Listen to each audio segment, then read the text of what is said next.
I command you to heal yourself.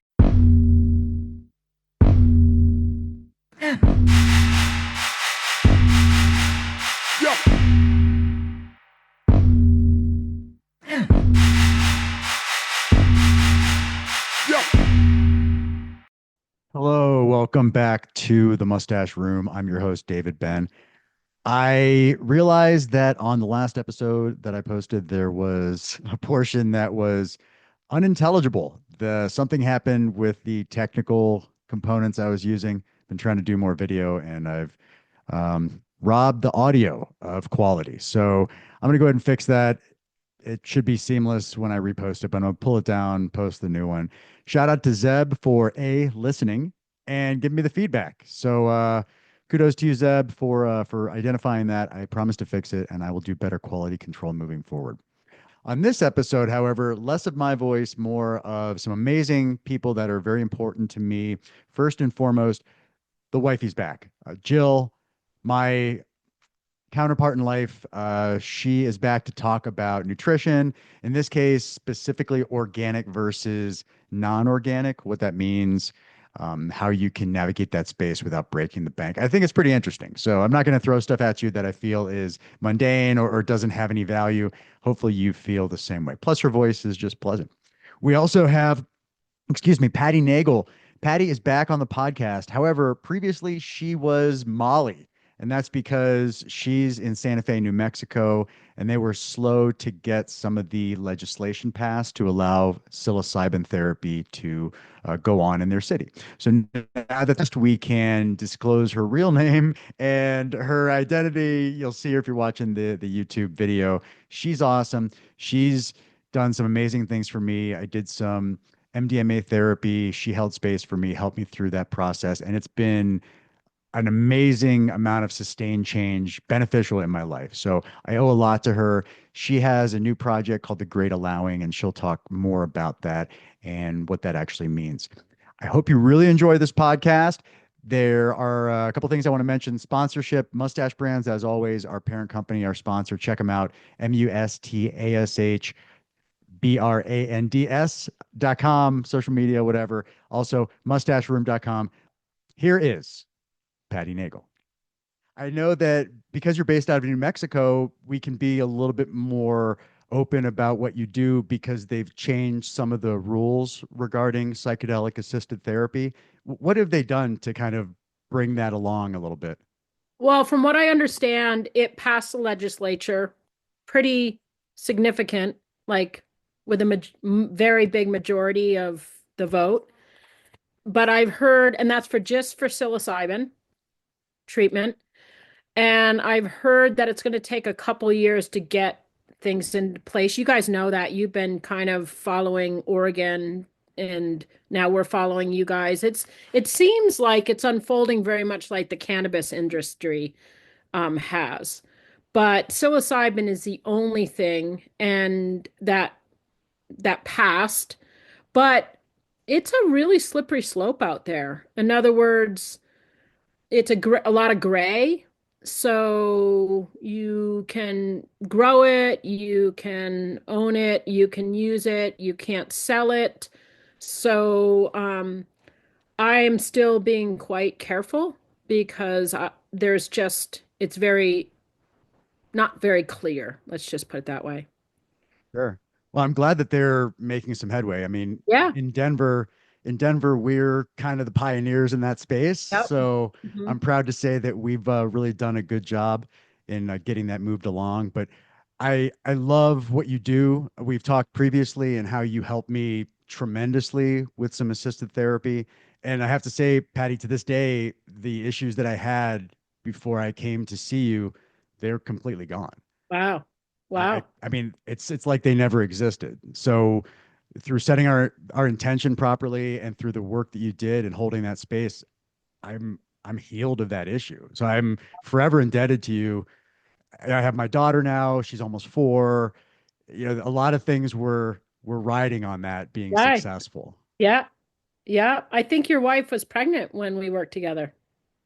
Yeah. Yeah, it was a time when I really needed to kind of sure my head up and be able to move forward as a father and a provider, and the things that were holding me back were the reasons I came to see you, and it was amazing the how the healing worked and how it's been Great, sustained. great, great. And this isn't an easy world at this moment in time to be raising a child. I just have to acknowledge that. So kudos to you and your wife. And yeah, takes a village. For Yep. sure. For sure. So since the last time we spoke, which has been a couple years now, I you started a website and I took a look at it. I learned a lot more about you beyond just a healing provider. My secret life before Yeah. New Mexico. Yeah. Uh-huh. Yeah, so I learned a lot about you, and it's really impressive what you're doing with the Great Allowing. But for the people that are listening that aren't familiar with the concept of allowing or what you might be trying to do through that avenue, can you explain a little bit about that? Yeah. So it came about probably 6, 7 years ago, and I find myself assisting at a holotropic breathwork retreat, and it just came out of my mouth that I call this work, meaning expanded state of consciousness work, the great allowing. And I didn't even remember saying it until the next retreat when a woman said, "Oh yeah, Patty calls this the great allowing." And it's really a reflection of the healing process I've been in its expanded states of consciousness work, because much of my life, and if you know my story, you'd appreciate it more, was about where there's a will, there's a way. And just, controlling, goal oriented, very linear, try harder and to succeed. And in this work, I was really invited or forced to look at, oh, is that the only option? And so a lot of my process was about, no, this is actually about building the capacity to allow, to try less, trust more. And that was a very foreign concept for me, and I didn't really trust it. But over the last number of years, I've been able to build that capacity. And as I've shared it with people, people could really resonate with the concept of allowing. It wasn't comfortable for a lot of people, but Sure. they realized, oh, there's something in that. There was something that resonated. And so often with the clients that I work with, we'll fold that into the process. And it's been quite transformative for people. Yeah. Nice. Yeah, I'm very familiar with the concept of holding space, and you taught Yeah. me a lot about that. But that's from the other side. That's not the internal, the introspective allowing that you're kind of working through here. So in the holding space model, it's allowing by proxy, allowing things to happen. But this is more of taking ownership of yourself and allowing things to kind of happen from within, right? It's about recognizing that in most any context, there's a choice. I can either push, manage, control, do something, or I have a choice to just step back a bit and allow things to unfold. And Gotcha. when there's that choice, I've found that things really open up. And it's kind of liberating. It's like, oh, I don't always have to control things. I don't always have to make things happen. I don't always have to do more. And so it's about recognizing and slowing down. That's one of the requirements. We have to slow down to recognize those default mode networks, which I Sure. had very established default mode network to say, oh, wait a second, I have a choice here. And sometimes the better choice is to actually do something. But even in the allowing, that's action. That's taking, that's making a choice. So Gotcha. Very it's intentional. about that. Yeah. Yep. And that reminds me a lot of my struggles with meditation. When I learned to meditate, you Yep. have to allow things to just Exactly. happen. Yep. Yeah, so that makes complete sense.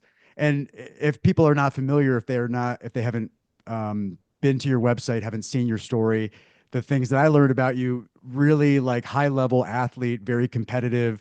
You got your degree in sports science. So I mean, that was all part of your makeup, right? The Yeah. win, get better, keep persevering. So the allowing thing must have been really difficult for you to kind of do a 180 and not being so fast paced and moving it was forward. completely foreign. And I'm not, I'll never get there, but it's more about the process and becoming more whole. That's how I look at it.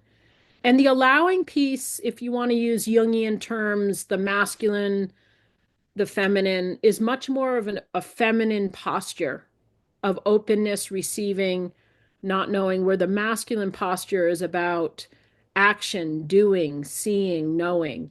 And so I was in this process kind of becoming more whole in developing that side of myself. So, Fantastic. yeah, yeah. And so you on your website you highlighted a podcast, and I listened to the podcast that you had, and so you're dipping your toe more in the podcast space, which I'm glad to hear. Are you going to be a regular on what was the name of that podcast that you did? Thinking out loud. Thinking Out Loud. Are you going to be a regular guest on that podcast? No, not necessarily. Okay. This woman we were introduced to each other by a friend. And this friend does similar work as me. And she's also one that's really embracing this concept of the great allowing. And so she said, "Oh, you need to meet Natalie." And so we did a podcast and she said, "Oh, we need to do another one." But I didn't even know that you could be a regular on podcasts. Well, Yeah. it depends how interesting you are, and you're very interesting. So I would imagine people are clamoring to get you back on their podcast. Well, yeah, I mean, this whole great allowing, there's so much that has come through for me around that concept. Um, like if you're trying, you're not allowing. What does that mean? Or one of my blogs is try less, trust more. And that's one of the gifts that has come from this posture of allowing is, oh, maybe I don't have to try so hard and I'm enough. And if I just allow, things to open, it's about being willing to be surprised, right? As Sure. opposed to, oh, I'm gonna make things happen. So, yeah, no, I'm not sure I'm a regular. That's the only podcast I've ever done besides the ones with you. Okay. So, yeah, yeah. Well, you're a great guest. So trust me, the requests are going to keep coming. The more people hear Okay. you. I'll be a little jealous if you become more of a regular on somebody else's than mine, but we'll work through it. You mentioned the allowing thing, and I talked about meditation, but also the psychedelic experiences. The main thing is just trust in the process, allow things to happen to you, and the more you relax, the more you settle down, the more the medicine takes hold, and the more profound the experience is. So again, that plays right into that concept of just Yeah. allowing things to organically transpire. Yeah. Yeah, the I love best that. posture to come into the work and even through the journey is openness, receptivity, not knowing, allowing. It's about trusting that there's a deeper knowing within us that knows where we need to go in these expanded states of consciousness for our own healing. And, it is about opening up to maybe there is more out there that actually can support us, right? That framework of, oh, what if there were allies out there, figuratively and literally, that are there to support us, and we just need to open to that and allow the Wow. support to come in, right? That's awesome. Yeah. So, And so, are you still primarily working with the substances that we spoke to before, like psilocybin, MDMA, or have you expanded your scope? Obviously, the breath work that you do through yeah, your breath work. training. Yeah. Are there any other substances or any Now, methods still sticking with the core substances? yeah, those are the only two, and that's primarily because I have so much of my own experience with those two.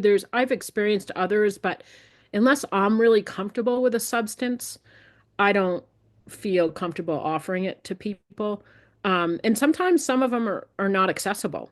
You know, there's substances that I don't have access to. Um, and to be honest with you, I don't want to exploit the indigenous ways. So have no desire to work with ayahuasca or peyote. I feel like I have no business doing that. So, Even respect that. psilocybin is a little bit of a, I just, I like to honor the fact that these medicines and substances have been around for eons and have been used in healing contexts. So this isn't anything new when it comes to the healing potential. It's just we in our Western culture are finally coming around to the fact that, oh, these can be used in a different way for I healing. like that too. And I know that a lot of the Native American tribes are trying to resist the westernization of all the stuff that's happening and trying to keep it in their ceremonies and keep it as their sacred substance. I I've seen tobacco and other things that have kind of we talked about it on a previous episode of the podcast. Tobacco has been used in ceremonies and in sacred capacities for a long time. And then we decided that it was going to become part of cigarettes and kind of ruin the whole Yeah, concept of tobacco exactly. altogether. And so I could see why you'd be resistant to encroaching upon those sacred substances and how they're held so dear to certain indigenous cultures. So I respect that a lot. Yeah, and I'm concerned about these substances becoming legalized because there are already companies that are exploiting them to make money. There's some out companies out there that want to patent the process and tell you what color the sheets have to be, what color the wall has to be, and all the setting. And my fear is that it's going to take the soul out of it and the sacredness that actually is inherent in the work. So I have a lot of concerns about these substances becoming legal and how they're going to be used and that sort of thing. So, yeah, Yeah, I agree. We've seen a lot of companies that are trying to synthesize psilocybin, tweak it, take out the trippy parts and make it, yeah, more of a lovely experience. And I talked about previously, like the setting your intention, treating things with respect, treating the process with care, and being mindful that it is medicine. That should never go away, right? So if yeah, you now have shroom shops on the end of every right, corner and people can just go recreationally take as much as they want, that's a slippery slope, and it could potentially create a black eye for the real work that's being done in a medicinal capacity. So right. I 100% feel the same way. Yeah, yeah. So we'll see. Yeah. Decriminalization, totally different, right? I mean, that allows us to use it. It's organic stuff. We can grow it, use it responsibly. But yeah, the legalization takes it to a whole new level that can become kind of scary. Yeah, and in our culture, at least the culture I grew up in, um, and I'm generalizing, but the sacred or the ritual isn't something that's really inherent, like it is in indigenous cultures. Like they use these medicines like the sacrament at church every week, so it's incorporated into their way of life, which is very different than the way we're approaching it. And that's where I'm afraid the soul is going to kind of be taken out of it because we don't have that foundation for which to use, you know, to experience expanded states of consciousness in that capacity. You know, it's not about getting high, which is why I don't like to use the word trip. I don't ever refer to an experience as a trip. It's a journey. And so, this has been my learning edge as well. I didn't grow up, I grew up initially Catholic, so I'm a recovering Catholic, and that really didn't provide me with the foundation that the indigenous cultures have. So, yeah. Sure. Yeah. Religion can kind of sway things a Yeah. little bit. My cat is rubbing up against my computer, which is nice. Thanks for wanting to hang out. But yeah. So yeah, I agree. Yeah. And the the thing for me too is, you look at this culture and we have all these weight loss drugs and other things that are these quick fixes, and I think that's what they're trying to do with these entheogens. And there's just so much more to it. Yeah. The net is important, but the journey is also very important, Right. and I don't want to trade one because it's all part of the necessary process. Yeah, and the thing I get concerned about is all these certifications, quote, out there to become a psychedelic assisted psychotherapist, which are quite sort of, a lot of them don't have a lot of experiential components in it. It's all theoretical or academic, and they're short relative to the apprentice model that I think this work deserves.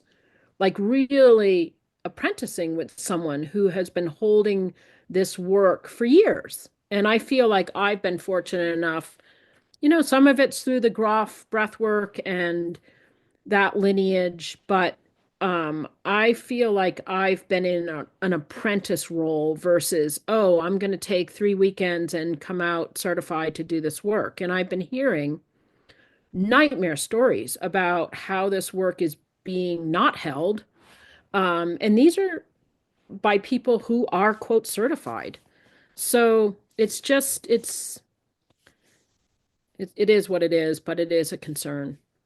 Yeah. Well, I mean, certifications too. It's the certifying party is always an important factor. Like when you Yeah. talk about all your extensive holotropic breath work and Groff training, I mean, that was quite a journey. I remember you spent Yeah. several years and had to Yeah. have several practical hours in the space.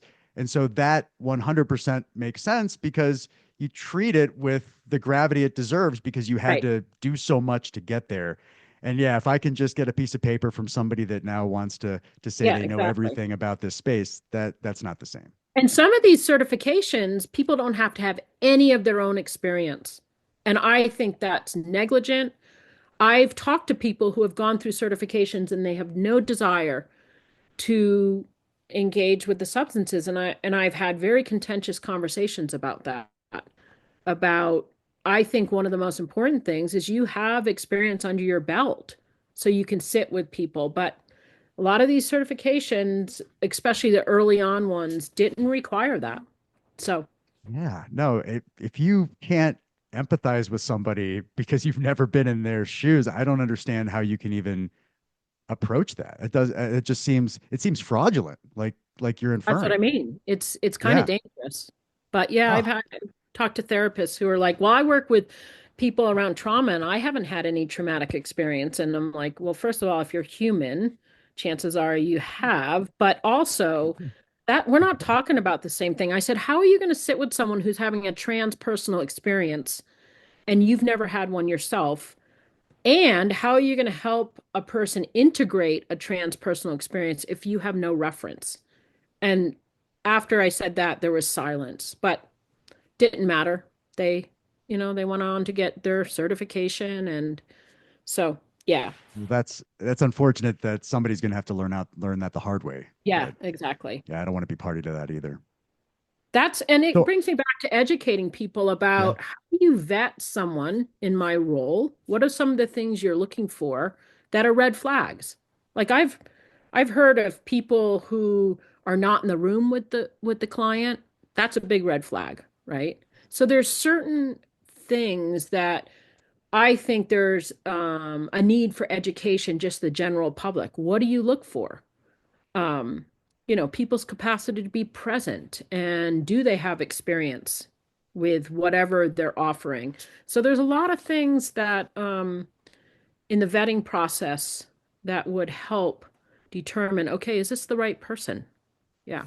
yeah, I remember you sent me questionnaires and it's hard to do background checks and other things when the space is not, it's kind of in limbo legal wise and things are in the process of being decriminalized. It's hard to really be able to do your due diligence as a consumer or as a Right. customer. Yeah. That information may not be available or Right. the healer may not be willing to divulge all that information. Yeah. But So just the I do. contraindications that exist between medicines that people, pharmaceuticals that a person might be on and psychedelics, that's a big one. So you want to ask.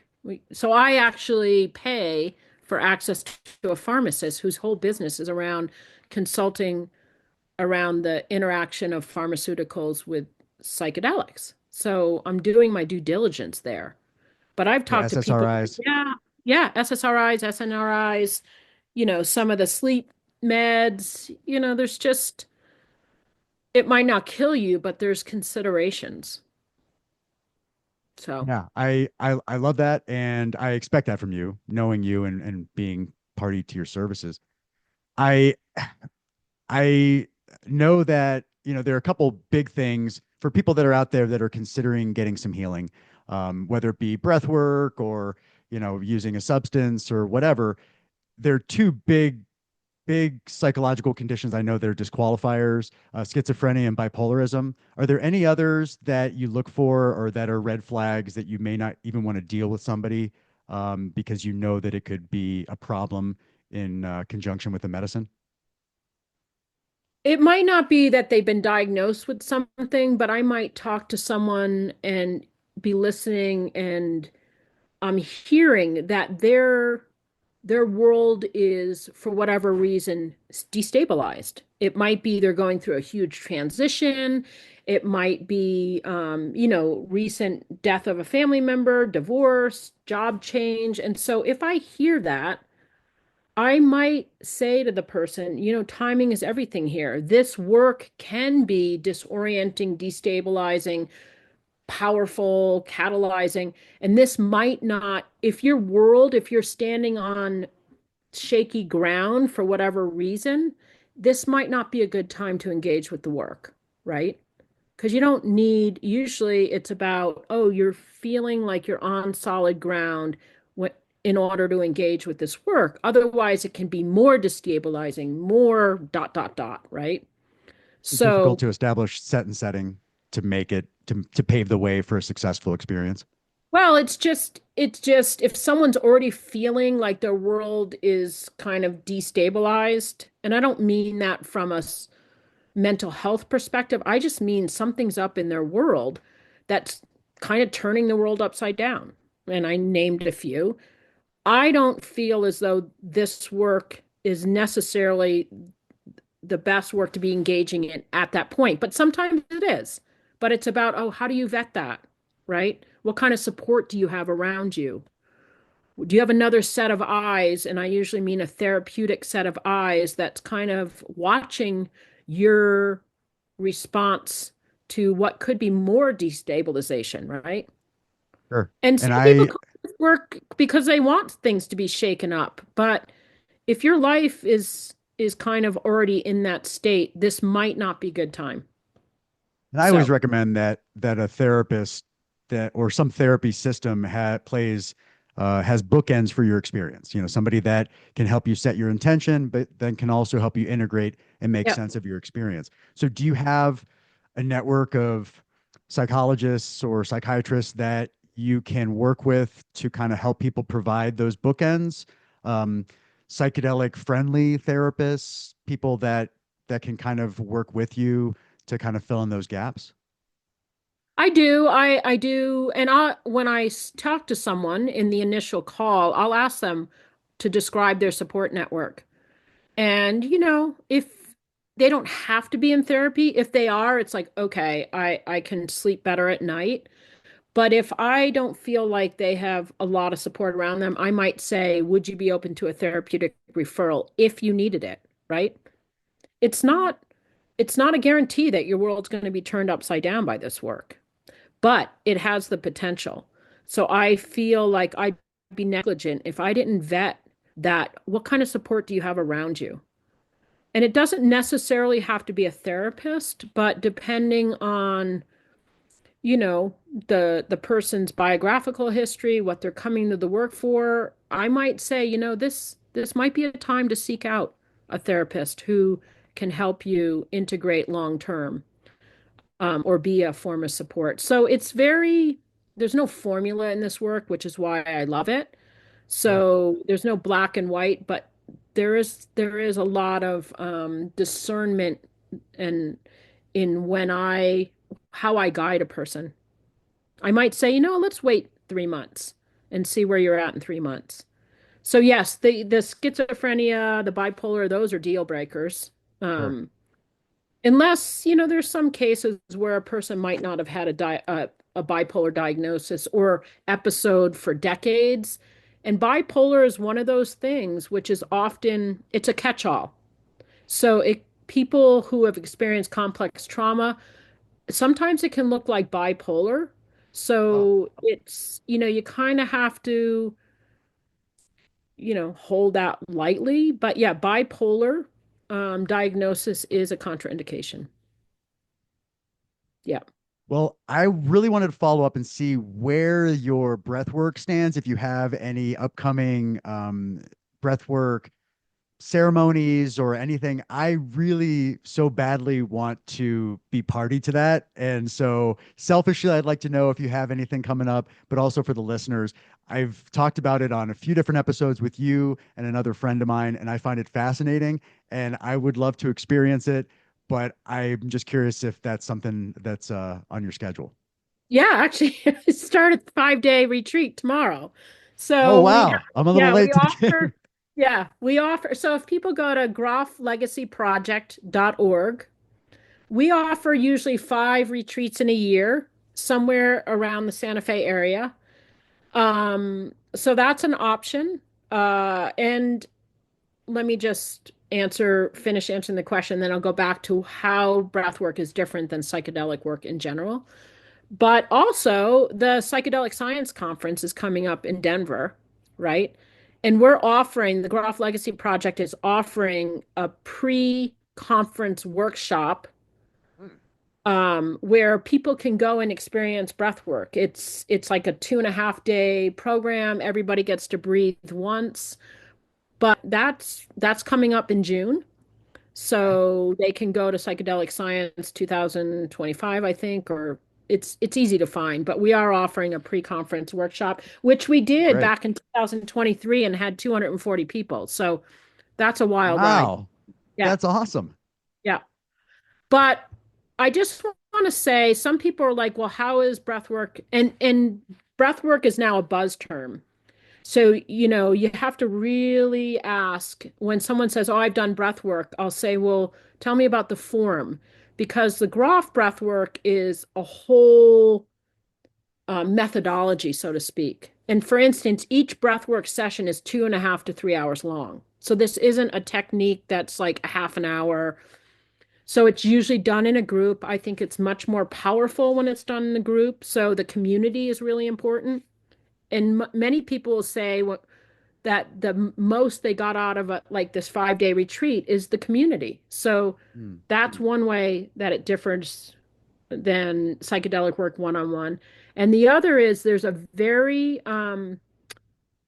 strong somatic component to it. So facilitators can help catalyze energy release work, and it's actually hands-on work, but that's another that differs from psychedelic work. Okay. So it can be quite dynamic. It can be really powerful. We've had psychonauts come and kind of be a little bit like, yeah, whatever. And they have been blown away as to how powerful the experience has been relative to their psychedelic experience.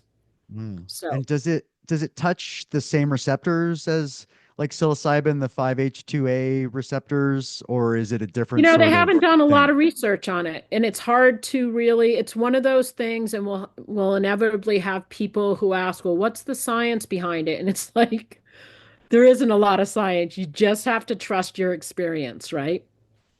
It's just Understood. like sometimes you can't explain things. And sometimes explaining things takes the soul out of it, right? Ah, But no, good point. yeah. Like So, magic, but we don't like to talk about magic, but yes, like magic. yeah, Explaining it exactly. takes It's like takes the the soul out of it. unexplainable. It's, Yeah. so, but a lot of people come away from that work pretty blown away around the potential to access the same territory as psychedelics. And if I love anybody's it. curious, if you Google Stanislav Grof, he's written like 86 books. He's done some amazing work around expanded states of consciousness, like the cartography of the psyche.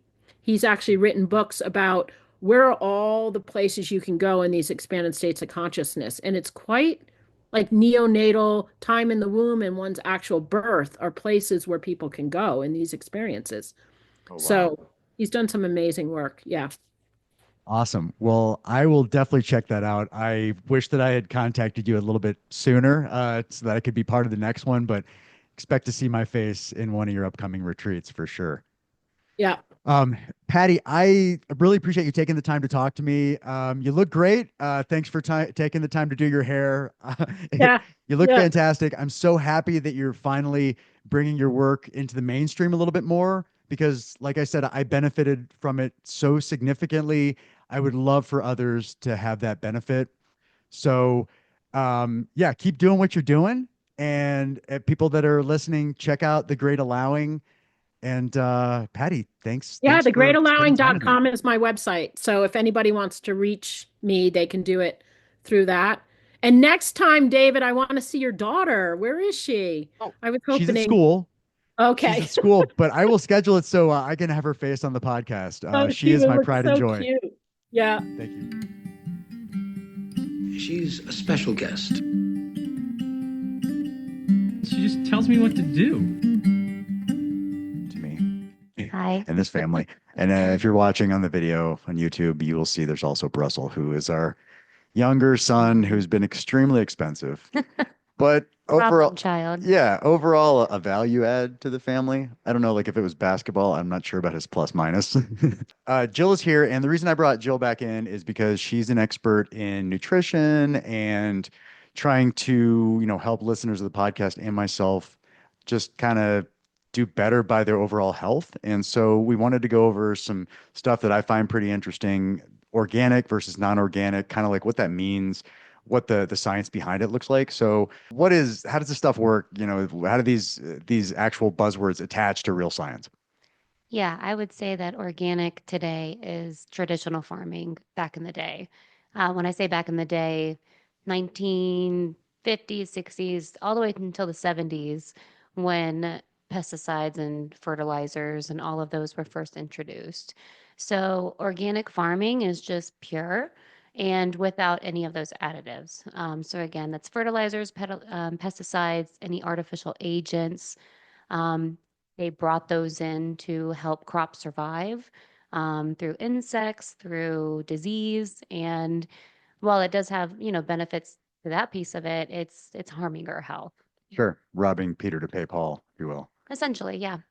And that kind of sucks. And I do remember I can't remember which documentary it was, historical documentary, but they were talking about that pesticide and how society embraced it like it was, Jesus had arrived for it was the most profound thing and they used it everywhere without It really solved the problem, yeah, but with no caution to what problems will it may cause, could it cause by introducing it. So pretty much, and since then, people that have paid attention to pesticides and ask questions where their food comes from, they seek out organic or just free of using those additives.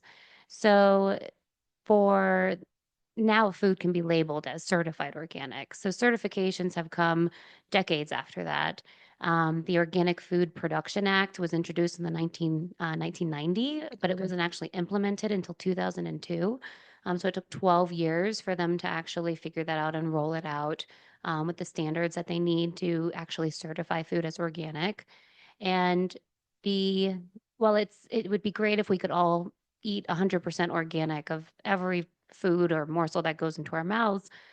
If that's not the case, it's very expensive to purchase organic because of sure. all the extra measures that farmers have to take. So there is a way to kind of focus on still getting the benefits of eating fruits and vegetables, but then also not breaking the bank. Sure.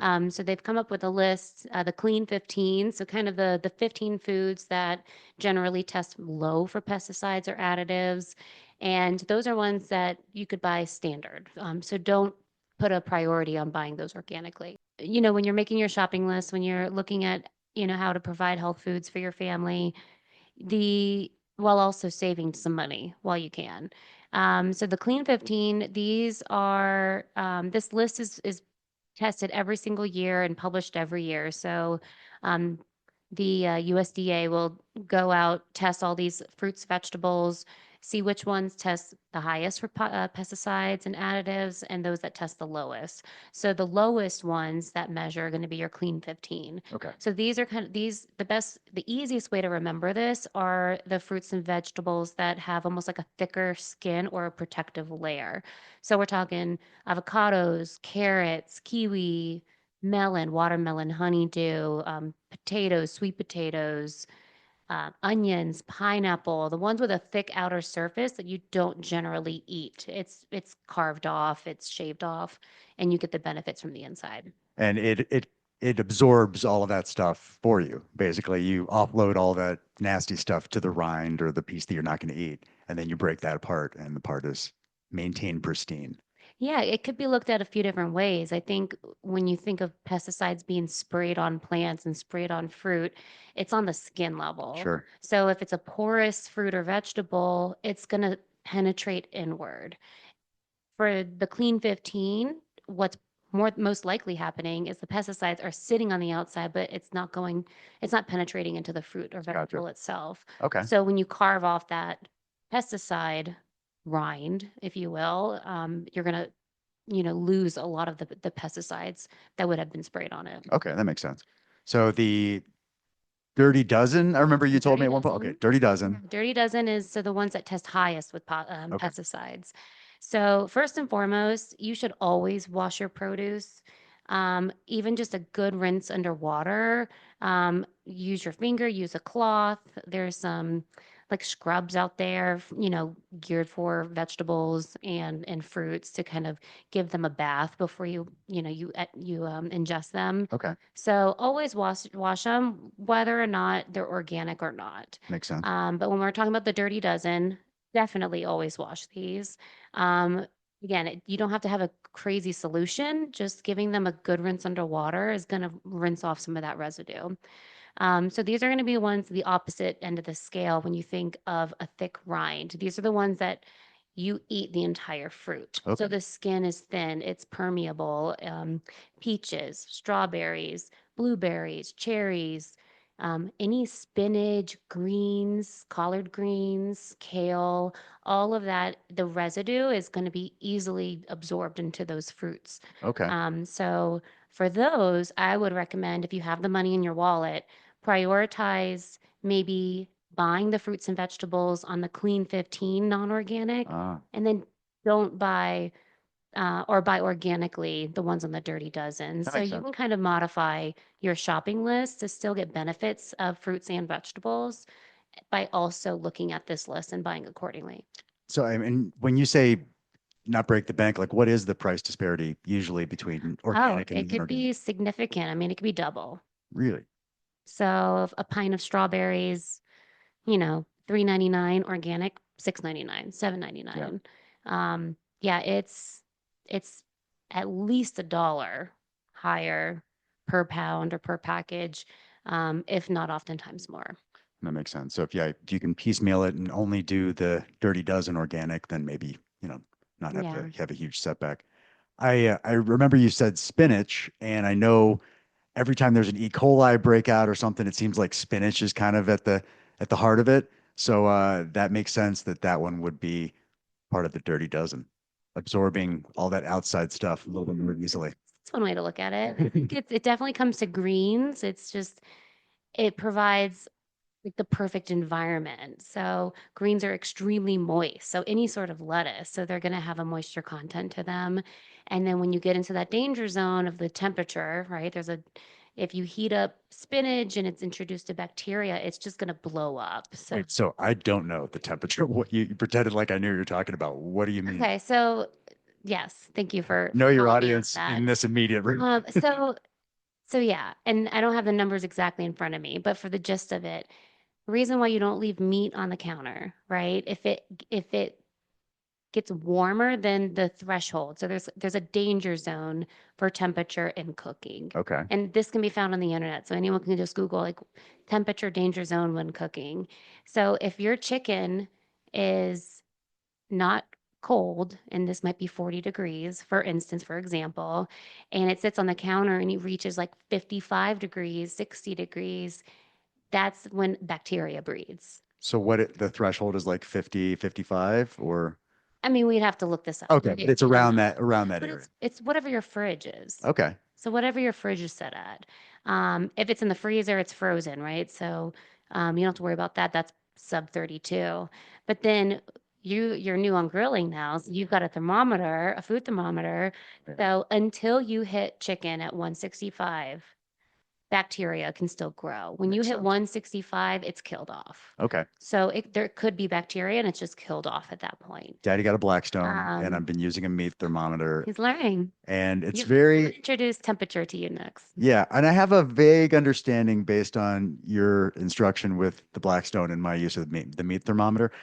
I definitely don't want to give anybody salmonella or No. any sort of There's disease responsibility as a there. result of my cooking. Exactly. So grilling, yet it may be fun and you get to hang out outside and drink a beer. There's a lot of There's responsibility, no pressure. Oh yeah. a lot of always. health risks associated with negligence on the grill. Yeah. So 165 is what you said. That's as long as I make sure that the middle of the meat is above 165, hmm I'm not getting anybody sick by producing meat on the grill. Okay. I'm gonna throw this out there because Curveball. this was the curveball. Okay. The utensil you use to put the chicken on the grill and flip the chicken on the grill, when you go to pick the meat off the grill, you need a different utensil because that fork or whatever tongs you used is gonna have raw meat juice on it. Okay. So So you definitely make sure you finish it with a clean utensil. And then I would say your risk is very low. now let's say I only have one utensil and I have to wash that in between these. Then you used wash up. it. Is there anything, do I have to use lye or just like normal dish soap? I mean, is the bacteria still alive? Do I have to Hot heat- water and soap. hot water and soap? Cool. Same thing with anytime you wash dishes, wash your hands. If the water's not cold, it's not lathering, it's not getting into your pores. All right. So you want it to be warm. So, fellas, when you get behind the grill, get a meat thermometer. They're cheap Yeah. and they're pretty resilient. I've had it like fall on the grill and all kinds of stuff go in the dishwasher. Very resilient, and it'll assure you that you are not the direct cause in someone getting Yeah, severely sick. Summertime is upon us. Grill etiquette. And I highly recommend the Blackstone. Jill had me cooking pancakes with the help of a neighbor because I don't know that she would fully trust me by myself making pancakes, but they turned out really well Yeah. and super easy to clean. They're not an unofficial or even an official sponsor, but all right. So thanks for educating us, Jill. Yeah. We'll have to have you back. And Brussel, thanks for your lethargy and not participating in the podcast. We didn't have any mook interruptions or anything. So, Bouette, I really appreciate it. And we're out. See ya.